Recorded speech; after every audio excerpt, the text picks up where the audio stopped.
the good people in this world are minding their own business.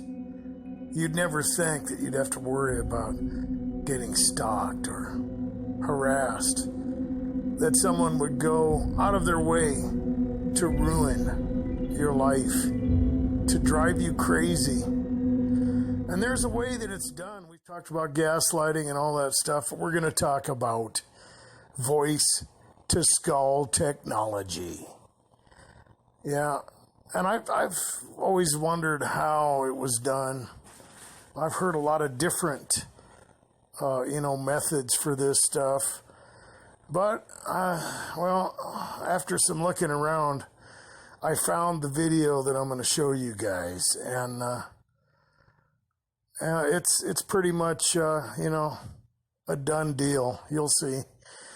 It's all explained, and it's coming up. There's a lot of people that think it's just a myth, that think that people are just kind of trying to explain why they are hearing voices. And you grow up, you're told that you start hearing voices, you're crazy. But, here it is. A laser, right? Nice beam of light. Many applications.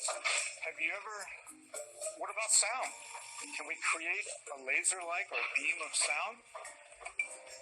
Well, it's very hard to do. And the reason it's hard to do is that typical sound wavelengths are like this big. And long wavelengths bend. They bend around objects. If you have two people on either side of the barrier here, an opaque barrier, they can't see each other, but they can hear each other, right? How can that happen? Well, the sound diffracts. And it diffracts because the wavelength's long. When the wavelength's small, if the wavelength was very small, the sound would just go out here, and this person wouldn't hear. So this makes it really hard to create a beam. But people have been extremely clever about this, and there is a way. It's complicated. We teach it in an advanced course here, and it takes 2 lectures. Is that right, Andres? Oh, he left. Supposed to do that? So I'm going to try to give you just a basic, make this really simple. This is called an audio spotlight, and it's only $2,000. And you know who paid for it? Your parents, right? Okay.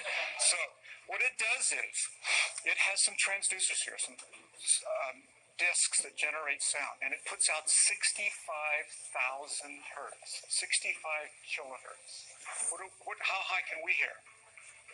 Around 20,000. Well, you might be able to. Are you not to get all this? Down around the way. I don't think even them can. I don't think they can. Yeah. Right now they have probably 18 or 17,000 kilohertz. Yeah. But you should have hearing test. It's an important thing. So anyway, 65 kilohertz, way beyond ours. Dogs can't hear it. It turns out cats can. Okay, bats, no problem. They typically go up to 100,000 hertz. All right? So we can't hear this. It's going to, I haven't turned it on yet. When I do, it's going to blast out a 65 kilohertz beam. Because the wavelength is so small, it doesn't spread. Because 65 kilohertz has a wavelength like that. So it's going to be, in that sense, similar to a laser. It just comes right out as a beam. Now, how do we make that audible? Well, they put a modulation on top of the 65 kilohertz. There's a modulation. And now, here's the next thing I have to tell you. That 65 kilohertz is very high amplitude. It won't hurt you, we don't think. Okay? You certainly can't hear it, and we don't think it'll hurt you. And it's very high amplitude. And what happens when you have 2 sound waves like this, sound plus sound can create sound, but only at high amplitudes. At low amplitude, sound waves just travel right through each other. You may be sort of familiar with this. But at high amplitude, you can create sound. So what happens in this apparatus is the audio sound, the sound that you're going to hear, is actually created in the beam, not here. And because it's created in the beam and it stays in the beam, we have a beam of sound. So let me demonstrate this for you. Let me turn it on. And I'm going to find the piece of music that we like. Yeah. You may not like it. The Eagles? You like the Eagles? Yes. Okay, good. We have a friendly audience this year. Yeah. I think they're just saying that to make us feel better. Right. All right.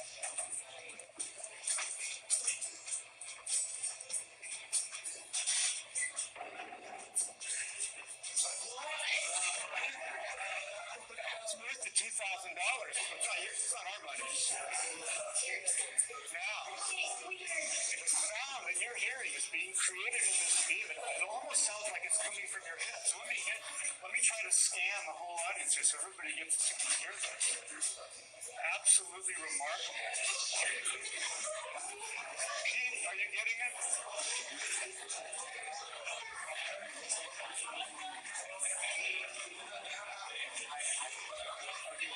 Let's try to, one more thing.